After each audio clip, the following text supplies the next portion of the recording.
২ দিনের ব্যবধানে ঢাকায় আসছেন পাকিস্তানের ২ মন্ত্রী। মাত্র ২ দিনের ব্যবধানে ঢাকায় আসছেন পাকিস্তানের ২ মন্ত্রী। পাকিস্তানের বাণিজ্যমন্ত্রী জামকামাল খান ২১ আগস্ট ৪ দিনের সফরে ঢাকায় আসবেন। আর দেশটির উপপ্রধানমন্ত্রী ও পররাষ্ট্রমন্ত্রী ইসহাক দার ২ দিনের সফরে ঢাকায় আসবেন ২৩ আগস্ট। ঢাকার কূটনৈতিক সূত্রগুলো আজ বৃহস্পতিবার প্রথম আলোকে এই তথ্য নিশ্চিত করেছেন। ইসহাক দারের ২ দিনের ঢাকা সফর যে ২৩ আগস্ট শুরু হবে তা অবশ্য আগে ঠিক হয়ে গিয়েছিল। গতকাল বুধবার পাকিস্তানের পক্ষ থেকে বাংলাদেশকে জানানো হয় দেশটির বাণিজ্য মন্ত্রী জামকামাল খান ২১ থেকে ২৪ আগস্ট ঢাকা সফর করবেন।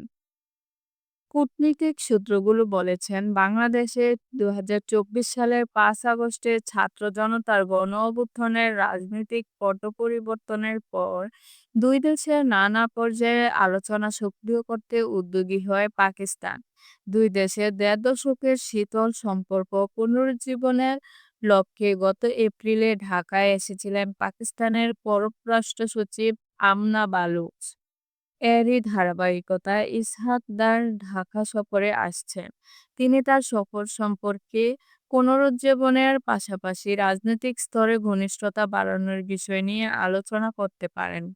আগামী সেপ্টেম্বর বা অক্টোবর দুই দেশের যৌথ অর্থনৈতিক কমিশনের বৈঠকে অংশ নিতে মোহাম্মদ আওরঙ্গজেবের ঢাকায় আসার কথা। এই বৈঠকে বাংলাদেশের নেতৃত্ব দেবেন উপদেষ্টা সালাউদ্দিন আহমেদ। দুই দেশের মধ্যে সর্বশ্রেষ্ঠ জেএসসি বৈঠক ২০০৫ সালে অনুষ্ঠিত হয়েছিল।